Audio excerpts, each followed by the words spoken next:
Inside Publishing is a video series where we try to take you through the ins and outs of publishing. We're going to show you editing, graphic design, marketing. We'll give you a look into audiobook narration, printing, binding, and we'll even have a video on book restoration for books that are 100 years old and more. The goal of the series is to give you a look inside what goes into a story before it makes it onto the shelves, to give you Q&As as well as video footage showing everything to give you just a little bit closer inside look into publishing. But this entire series was made possible through our sponsor, Campfire. Campfire is a web-based writing tool that helps you to write better stories faster, but we'll talk more about them at the end of the video. So for this video on cover art and graphic design, we continued our filming with Sourcebooks, an independent publisher, and spoke with two of the directors of graphic design, where I first asked them to take us through their process in creating a cover. When the editor has a book acquired and they're ready to launch it to our team, we have a design launch meeting where they will fill us in on the positioning, the comps, title, all of the information that they've got for the book. If we have something like sample chapters or synopsis, then they'll provide that to us. And then it is our team takes all of that information back and starts to build a mood board and a comp sheet and really start to hone in on what we want this cover to look like. From there, once we're all kind of aligned and agree that we've got the positioning down, the art director will select a freelance designer or artist that they will then partner with to develop the cover. So they send them all of that information that we've just put together. We've got the specs for the cover, the mood board, the comps, any information that we have to pass on to them, and kind of give them that same picture of what the book is going to be about and what we want it to look like on our end. We usually get a first round of concepts in about 2 weeks from a designer. On the art side, it's definitely different scheduling. Yeah, if you're working with like an illustrator and sketches, then sometimes we can get it as soon as 3 weeks, but generally 4 weeks is pretty standard if you're asking somebody to completely draw something. Multiple concepts too. Yeah, so we'll get a first round of concepts in. We generally ask for kind of like 4 minimum. We've got some designers who will give us 20 concepts, which is really great, and we've got some who give you 4 or 5 that are a lot super polished and really kind of buttoned up. And then our the art director and ourselves, the creative director, will go through all of those concepts and that's when we kind of start to get that first visual picture of if we're hitting it on the head or if we're kind of way off. And so we start to look through the concepts and look at them for tone and look at them for emotion and the different things we want to come across on the cover. When we feel like those concepts are in a good place to share, we have an internal feedback system that we post them to. And then we've got key stakeholders in editorial, sales, and marketing that will join us in kind of providing their feedback and giving us their input on whether or not these particular concepts will get the book to market the way that they were anticipating. And then from there, it's kind of a back and forth. So sometimes we get it, knock it out of the park on the first round, and we're in great shape, and we take something to our publisher and we talk through it with her, and we've got a cover. More often than not, there's back and forth. There's several rounds. With something like Neon Gods that we've got here, we ended up going in several different directions and exploring different things to sort of hone in on with the cover before we landed at the cover that we ultimately went to market with. So with every book, it's different how much we go back and forth, but it's a really collaborative process internally, and something that we really value. We really value the feedback that we're getting from our key stakeholders, because they're ultimately the people that are going to sell the book and market the book. Mm-hmm. And then once we have a cover that everybody internally is aligned with and excited about, we will send a cover design summary to the author to get their thoughts and feedback. And again, the hope is that they love it. We want to make sure that they feel as good about the concept as we do. But oftentimes there will be feedback there too. And it might be something as simple as, not loving the way that the type is done, or, an image not quite fitting exactly right. But there are also times where it really just isn't what the author was expecting. And we will go through kind of the same process there. We look at all the feedback, figure out what we can change, what we can edit. If we need to start completely over, we've done that too. And just get to a point that everybody is aligned and everybody is excited about where we've landed. I mean, we'll go a couple rounds on how we set the blurb if we need to make sure that it looks perfect, and it's really important that we, especially now, and it's always been this way, but in the last 15 months has really changed. I need a cover to look incredible this big in thumbnail on screen.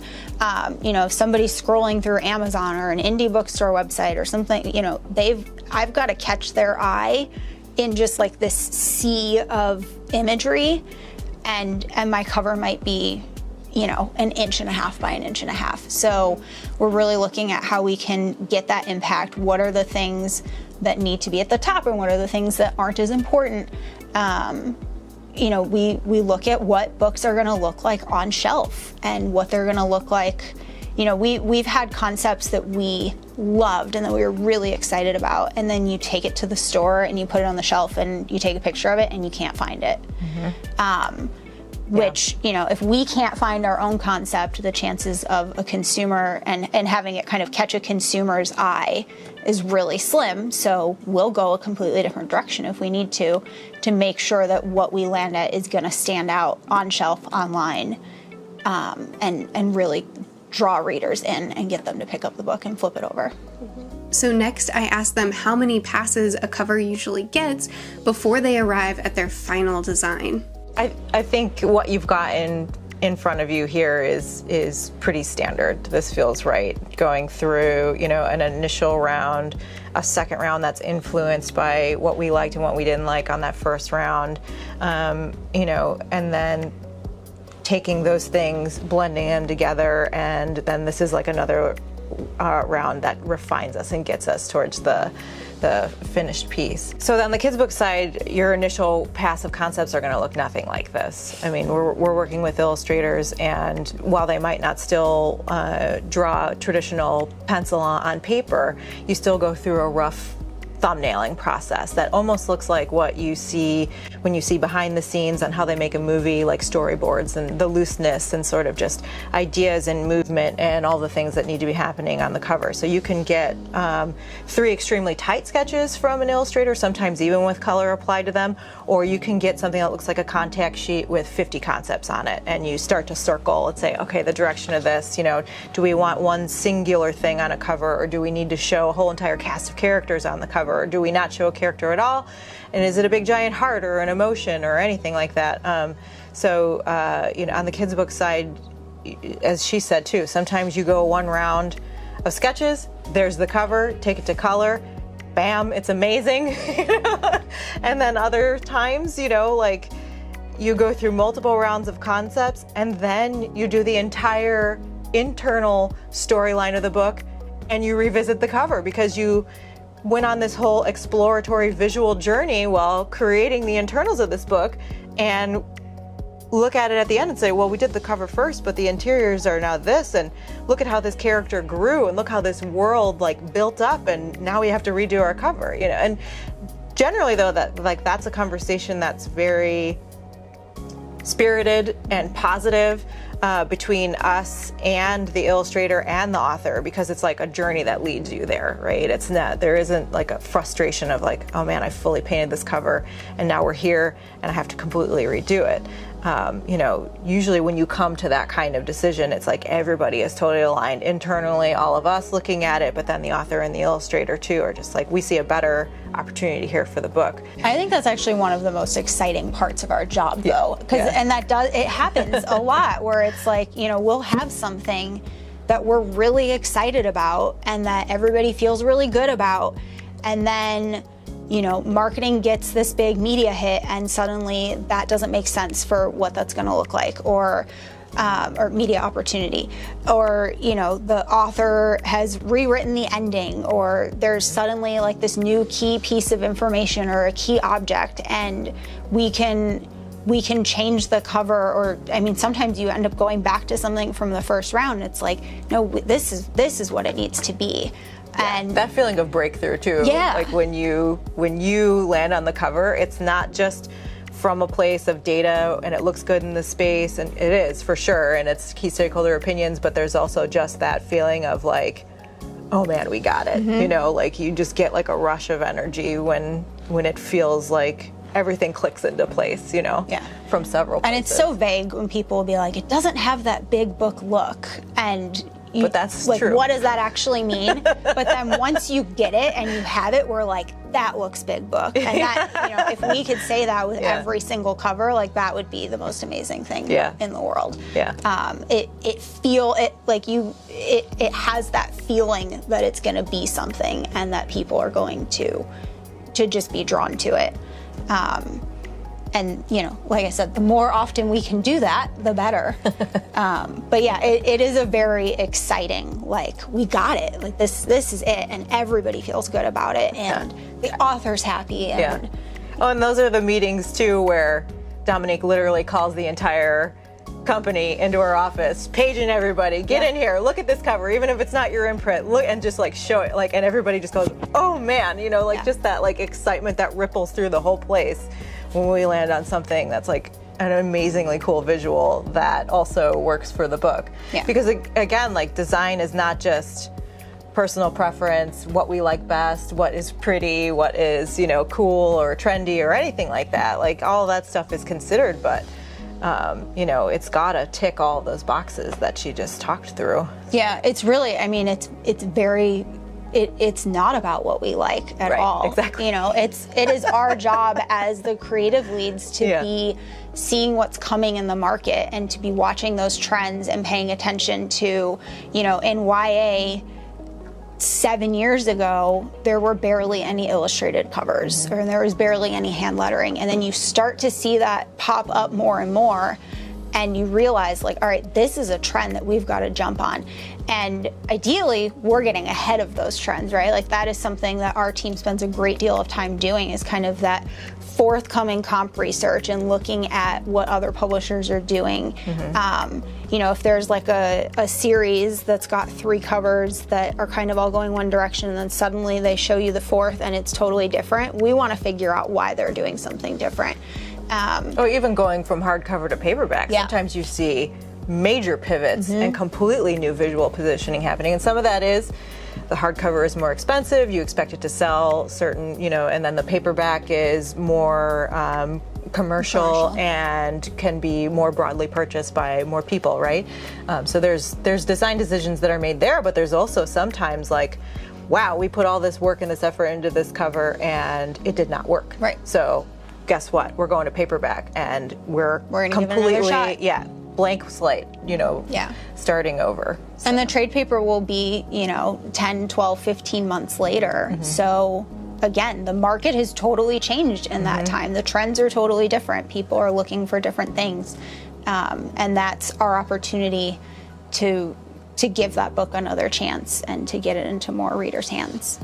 So generally, we've got an art director who is overseeing each title. We definitely, though, have a really collaborative team, and there's a lot of sort of bouncing ideas off of each other, or there's even, we end up having a lot of overlap even between adult and kids, where it's like, you just did something that looked like this, and I feel like, we should be talking about that and understanding how that could work here.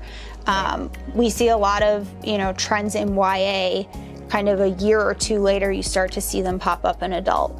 And so our YA art director and our adult art directors need to be talking and need to be communicating with each other and tell, bringing that information to each other and saying, I see this trend coming, I see this, moving forward.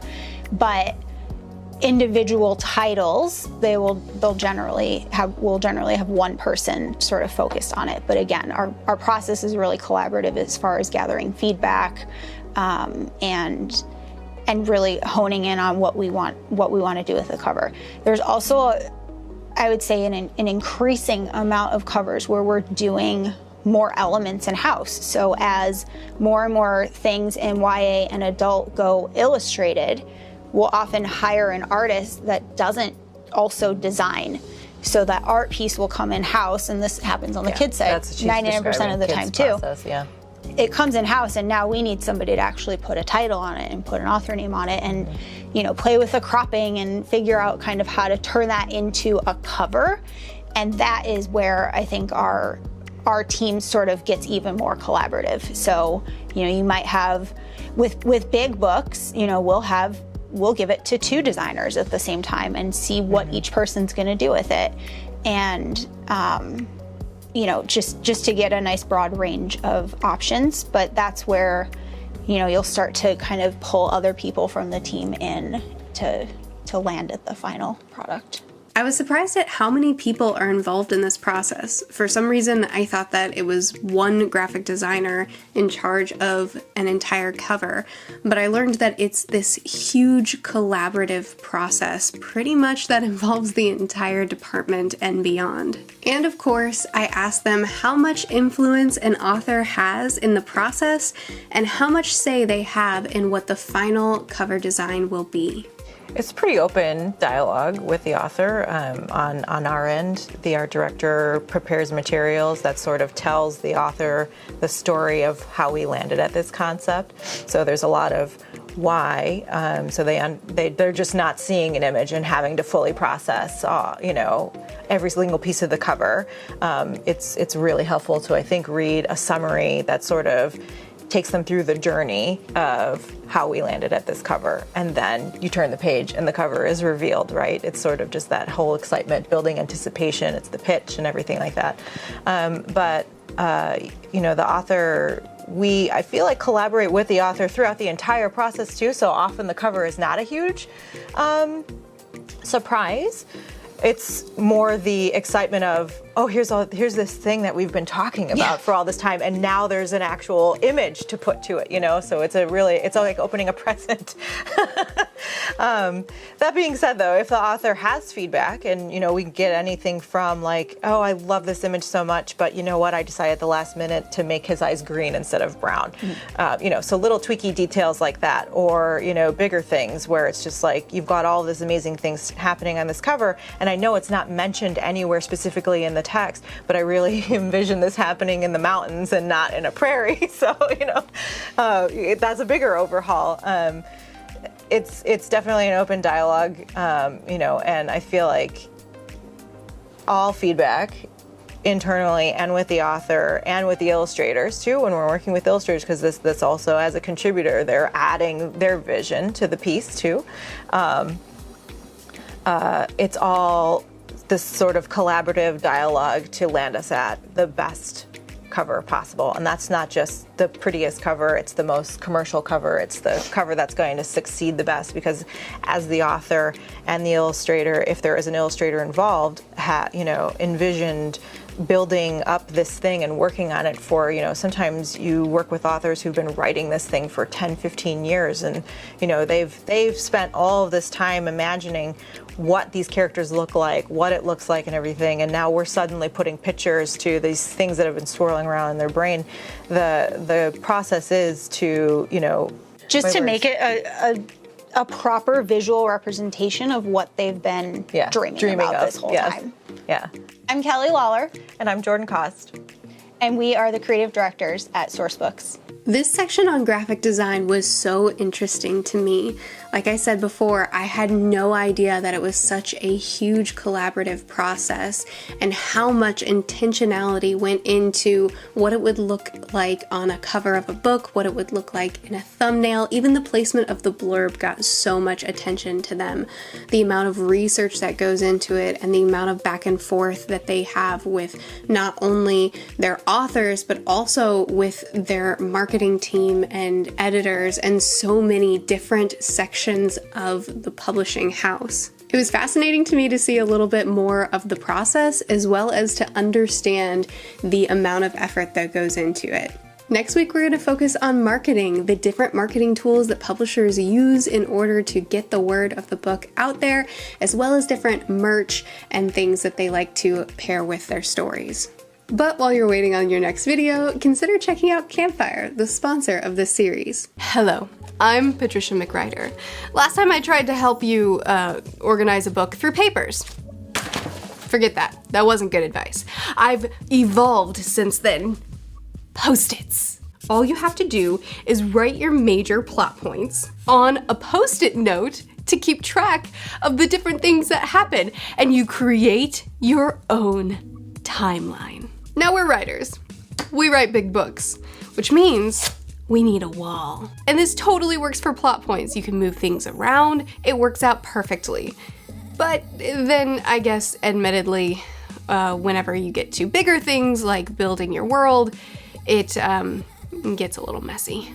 But Campfire Blaze is a browser-based writing application with a full site of organizational tools that help you to write the stories you want to write. Its manuscript module will safely store your project in the cloud and allow you to quickly reference details from your story with auto-tagging. You can create your characters and connect how they interact with the other relationships, as well as keeping track of your world building, maps, locations, species, magic systems, cultures, and more. The timelines are also extremely flexible, which allows you to plan your stories in ways that work for you. Your stories are private, but it's easy to share them or even collaborate with others. Campfire Blaze also receives new features every month and is free to use for smaller projects. If you need more space, you only have to pay for the features you need for as little as 50 cents. And if you aren't satisfied, you can get your money back with their 30-day return policy. Write better stories faster with Campfire Blaze. I'm personally using Campfire Blaze right now to write a story, and I highly recommend it.